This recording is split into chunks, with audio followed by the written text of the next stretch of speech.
da iawn i chi gyd a chroeso i'r oedfa a chroeso i'r garafan. Gobeithio bod chi gyd yn mwynhau eich haf. Heddi a di Sul nesa, fe gewn ni'r cyfle a'r fraint o wrando ar 4 aelodau capel y priordy yma yng Nghyfyrddin yn rhannu â ni I hoff emynau. A heddi, i ni'n mynd I gychwyn gyda Nansi a Peter Hughes-Griffiths. Diolch i'r 2 ohonyn nhw am fod mor barod I gymryd rhan. Gobeithio'n wir newch chi fwynhau'r oedfa ac y cewch chi fendith o gyd addoli â ni. Ond cyn I ni fynd ymlaen â'n hoedfa, gadewch I ni offrymu gweddi dros Wcrain. Gweddiwn. Ein tad nefol, wrth I ni gyfarfod yma heddi yng nghyfforddusrwydd ein cartrefi ni, ac yn diogelwch ein hamgylchiadau. Fe gofiwn am bawb yn Wcrain sydd yn ofni gweld y wawr yn torri. Am bawb sydd yn ofni be fydd yn digwydd o awr I awr.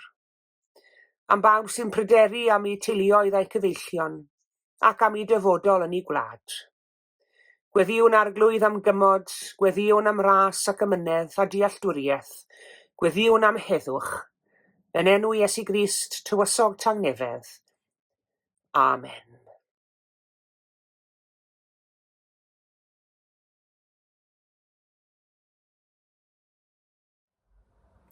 Dyma droi at lyfr emynau arbennig ar gyfer ein darlleniad ni y bore yma, llyfr emynau'r Iddewon, sef llyfr y Salmau, ac at Salm 96. Canwch i'r arglwydd gân newydd. Canwch i'r arglwydd yr holl ddeiar. Canwch i'r arglwydd bendithiwch ei enw. Cyhoeddwch ei achodwriaeth o ddydd I ddydd. Dywedwch am ei ogoniant ymysg y bobloedd, ac am ei ryfeddodau ymysg yr holl genhedloedd. Oherwydd mawr yw'r arglwydd, a theilwng iawn o fawl.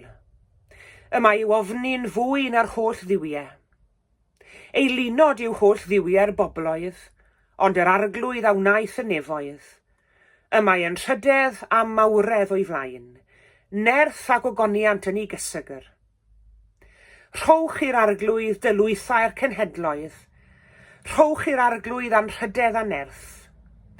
Rhowch i'r arglwydd am rhydedd ei enw. Dygwch offrwm a dewch i'w gynteddoedd. Ymgrymwch i'r arglwydd yn ysblander I sancteiddrwydd. Crynwch o'i flaen yr holl ddeiar. Canwch i'r arglwydd gân newydd. Amen.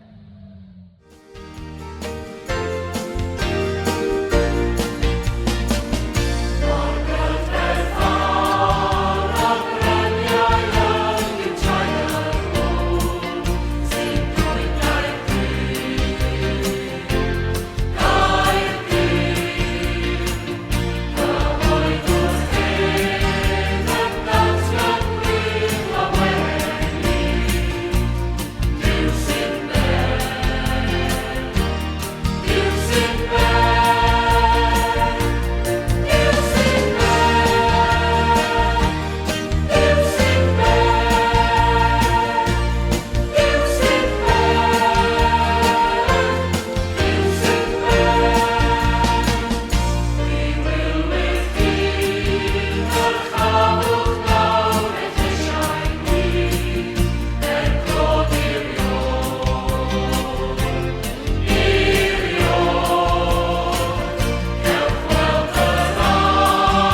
Wel, wrth ddewis fy hoff emyn, mae'n dda dweud bod hi'n cael ei ddylanwadu mewn gwahanol ffyrdd. Wrth gwrs y geiriau I hunain, ac yn aml iawn wrth gwrs y dôn, ac yn enwedig pa mae'r dôn a'r geiriau yn uno. Ac am y rhesymau hynny, gweud y gwir, ydw I wedi dewis yng nghaneuon ffydd emyn 320. Dau bennill William Williams Pantycelyn sydd yn dangos I fi ac I ni'n cyfleu mawredd a harddwch. A dyna sydd yn y ddau bennill arbennig hwn. Iesu, rwy ti'n ddigon, rwy ti'n llawer mwy na'r byd na'ch ei fawredd. Mwy trysorau sy'n dy enw na thrysorau'r India I gyd. Oll yn gyfan ddaeth I meddiant gyda'n Duw. Na'ch chi gyfleu mewn ffordd mawredd. A wedyn ni, nid yn llythrenol wrth gwrs, ond mae'r disgrifiad nesaf yn y pennill nesaf sy'n cyfleu harddwch I ni hefyd yr Iesu. Yma I gweld y wyneb grasol yn rhagori llawer iawn ar bob peth a welodd llygad ar ei dwyneb deiar lawr, rwy'n ddechmygu hwnna. A wedyn ni'r Rhosyn Saron, ti yw tegwch nef y nef. Ac mae'n debyg yn Nyffryn Saron, yr rhosyn yw'r pertharddaf sydd yna I gyd. Mae'n syml iawn, ond I ni'n cael y mawredd yma a'r harddwch wrth bod ni'n clodfori yr Iesu. A bod hwnna'n rhan ohono ni, mae'r peth I fi yn bictiwr syml iawn gan Pantycelyn, ond yn cyfleu yn llawn I ni yr harddwch a'r mawredd. Ac I ychwanegu at hynny wedyn wrth gwrs, mae'n rhaid I ni gael tôn yn oes. A fan hyn, wy'n mynd bach falle'n sentimental, neu'n hun anol, sgai ddweud. Achos I ni yn ei chanu ddi ar y dôn llwyn bedw. A hwnna sy'n bwysig I fi, llwyn bedw. J.T. Rhys yw awdur y dôn llwyn bedw. Gas ei fagu mewn tŷ, a'i gartre fe oedd llwyn bedw yng Nghwmgiedd. Na pan mae wedi enwi wrth gwrs y dôn. A pan o'n i'n byw am gyfnod yn Rhyd y Pennau, ger Aberystwyth, o'n i'n mynd I Gapel y Garn, ac yn rhyfedd iawn oedd sôn am J.T. Rhys yn dal yn fyw yng Nghapel y Garn, achos yno ym Mhen y Garn roedd yn byw ac ymynwynt y garn mae wedi gladdu. Mae brodor Gwmgiedd oedd ac mi fi oedd e'n hanad ac yn bobman oedd e'n gerddor gwych iawn. Felly mae'r llwyn bedw na, oedd hwnna'n apelio ata I yn fawr iawn. A'r peth arall wrth gwrs wedyn ni oedd, cwbl sentimental, yn llwyn bedw ges I fy ngeni hefyd, a fy magu, mewn tŷ sydd rhwng pentre fel Undre a Chwmpen Graig yn Sir Gaerfyrddin yma. Llwyn bedw. A oherwydd hynny, oedd y ddau beth I fi'n tynnu at ei gilydd. Y dôn a'r penillion gan William Williams. Ac un gair bach pellach wedyn ni, I ni wedi bod wrthi yn rhoi ar wefan stori fawr drefach fel Undre, hanes enwogion yr ardal. A ges i'r gyfrifoldeb o sgrifennu amdani nhw, a dyma bach o ymchwil ynglyn â hynny. A dod ar draws y parchedig Gomer Lewis, mewn cyfnod diwedd y 4edd ganrif ar 15, oedd yn un o bregethwyr mwyaf Cymru, dyn arbennig iawn oedd e. A chanfod I fod hefyd wedi cael ei fagu yn yr un llwyn bedw a finne, yn rhyfach fel Undre. Wel, oedd y peth yn dod yn agosach eto. A oedd y Gomer Lewis hwn, gan mlynedd o mlaen I, yn un arbennig iawn. Capel Gomer yn Abertawe wedi cael ei enwi ar ei ole, wel iddo fe a dweud y gwir. Achos bobman oedd e'n mynd, oedd y capeli rhy fach, a nhw'n goffod adeiladu capel newydd, oherwydd y torfeidd oedd yn dilyn Gomer Lewis. Person arbennig iawn. Gas ei enni yn y pentre fel Undre, a ei gladdu hefyd, a oedd hi'n angladd fawr. Ond nhw hyd yn oed wedi hirio 2 dren yn arbennig o Abertawe I ddod I henllan I drafach fel Undre i'w angladd e. llwyn bedw. Oedd hwnnw hefyd yn ddiweddar felly wedi dod yn ôl yn agosach ata I o gofio amdano fe hefyd, Gomer Lewis. Ac ar ben un I gyd, mi roedd e'n ddarlithydd arbennig iawn. Ar hyd a lled Cymru, a mae sôn amdano wedi cyflwyno'r ddarlith ar ffair fawr y byd Chicago dros 500 o weithiau medden nhw, ac yn ei gyfnod oedd e'n berson arbennig iawn. Wel, rhowch y llwyn bedws mae I gyd at ei gilydd, a emyn godidog Williams Pantycelyn, a gobeithio bod chi'n deall mae hwn yw fy hoff emyn I yng Nghneuon Ffydd.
Wel, wedi dewis emyn mawreddog George Rees o fab y dyn ar y dôn arweiniad Richard Mills, a mae'r geiriau ar dôn yn briodas hyfryd.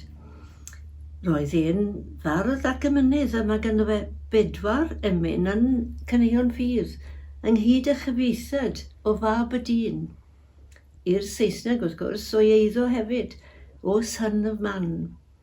Nawr, mae e'n ysgrifennu o'i brofiad personol, rwy'n teimlo. Pennill cyntaf ddirdynol, wrth iddo fe feddwl am yr Iesu yn cario'r groes, heb neb na i'w helpu, heb neb wrth di unigrwydd. Cydymdeimlad eto yn yr ail bennill, a thwistwch. Gofyn yn ddwys am gael profio'r weledigaeth fawr, ac am help I droi yn ôl o'i grwydro. Pennill ola yn fuddugoliaethus. Mae'n addwyster a dyfnder, ac mae'n cyffwrdd, yn gafael a glynu, ac rwy wrth y modd yn ei darllen.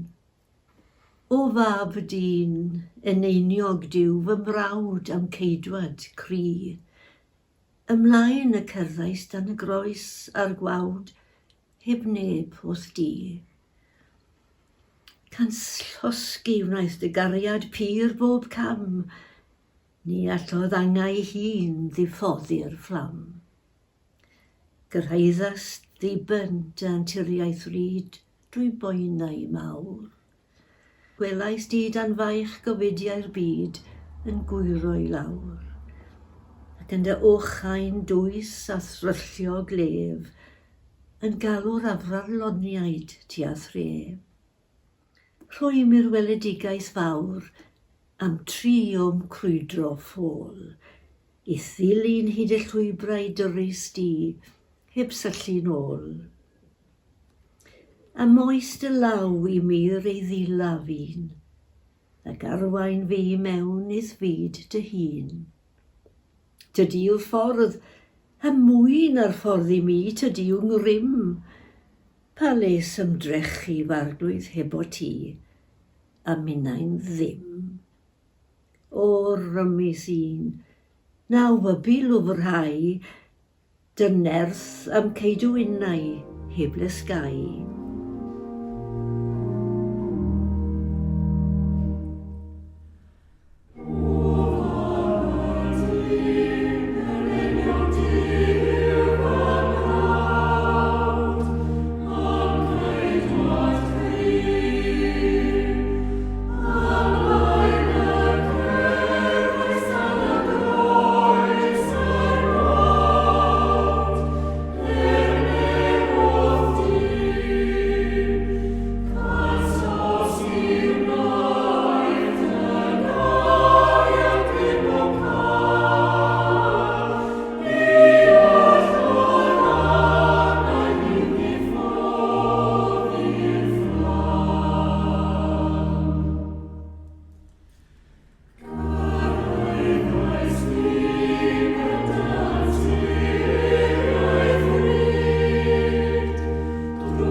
Gweddiwn.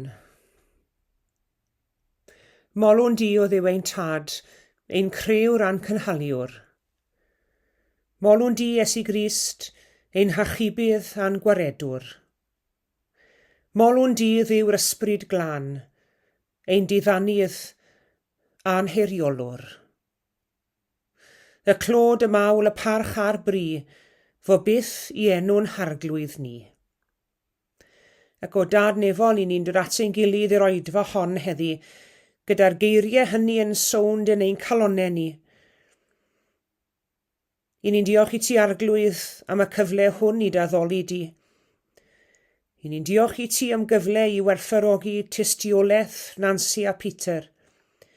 Ac am y dylanwad yma i'r emynau o'i dewis hwy wedi cael ar eu bywydau nhw. Ac mae'n siŵr gen I arglwydd fod yna emynau sydd wedi dylanwadu arno ni hefyd. Emynau amrywiol a'r adegau amrywiol o'n bywydau. Diolch i ti Arglwydd am y stor cyfoethog o emynau sydd gyda ni fel cenedl. Ac am i ti ysbrydoli yr emynwyr i fynegu i ffydd a'i cred a'i gweledigaeth mewn penillion emynau.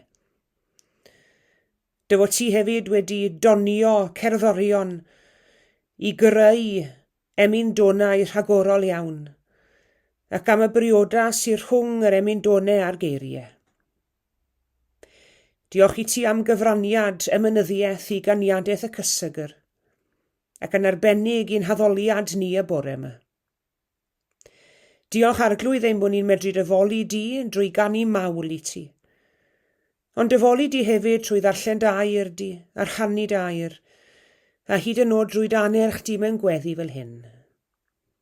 Diolch i ti am yr holl gyfryngau sydd gyda ni, sydd yn ein cynorthwyo ni blygu gyda fron di i ddyrchafu dy enw sanctaidd ac i ddfoli di yn dad, mab ac ysbryd glân. A bydde di'r mawl a'r moliant o dadnifol, barhau ato yn ein clistia ni, wrth i ni gamu fewn i'r wythnos newydd hon. Helpa ni wrth i ni forio canu i gymryd fwy o sylw ar y geiriau. Cyn ni'n gweddio bydd y geiriau ysbrydoledig sydd ym henillion ein hymynau ni yn parhau i'n hysbrydoli ni heddi, fel y maen nhw wedi ysbrydoli dy bobl di ar hyd y canrifoedd. I ni'n diolch i ti o'r dad bod Iesu yn cael y lle priodol yn ein hymynyddiaeth ni. Iesu, rwy ti'n ddigon, rwy ti'n llawer gwell ar byd, ac fe ddwedwn ni amen i hynny. A thydi'r ffordd, a mwy na'r ffordd i ni, tydi yng ngrym. Diolch i ti Arglwydd am derweiniad di i ni drwy holl brofiadau bywyd. Ac wrth i ni gamu ymlaen yr wythnos newydd hon, dilyned y gariad ni bobman, doed air atom ym mhob lle. Cynnal i Arglwydd ac arwain ni athlan ysbryd, a helpa ni bob amser i gadw'n llygad ar Iesu, awdur a pherffeithydd ein ffydd. Clyw ein gweddi felly o dad. Bydd gyda phawb sydd yn hwynebu'r wythnos newydd hon mewn gofid a phryder a thristwch. Yr rhai yma i sefyllfaoedd ac amgylchiadau anodd yn taflu cysgod ar ei bywydau ar hyn o bryd. Iesu, gweddiwn y bydd hael dy gariad di yn torri trwy'r cymylau hynny, ac yn dod y rhyw res a goleuni newydd i fywydau pawb. Clyw ein gweddi felly a maddau i ni bob bai a phechod yn derbyn di hefyd. I ni'n gofyn hyn yn enw Iesu ein harglwydd a'n gwaredwr, a'n dysgodd ni wrth weddio i ddweud gyda'n gilydd. Ein tad, yr hwn wyt yn y nefoedd, sancteiddi'r dy enw, diled y deyrnas a gwneler dy ewyllus, megis yn y nef, felly ar y ddeiar hefyd. Dero i ni heddiw ein bara beinyddiol, a maddau i ni ein dyledion, fel y myddeiwn unau i'n dyledwyr. Ac nac arwain ni brofedigaeth, eithir gwared ni rhag drwg. Canis eiddo ti yw'r deyrnas, a'r nerth, a'r gogoniant, yn oes oesoedd. Amen.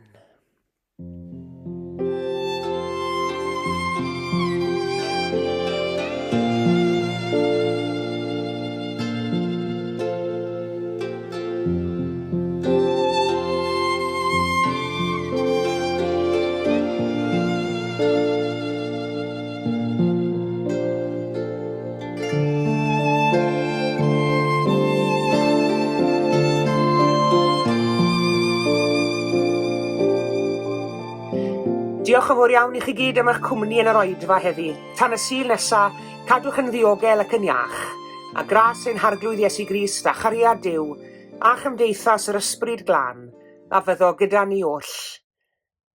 Amen.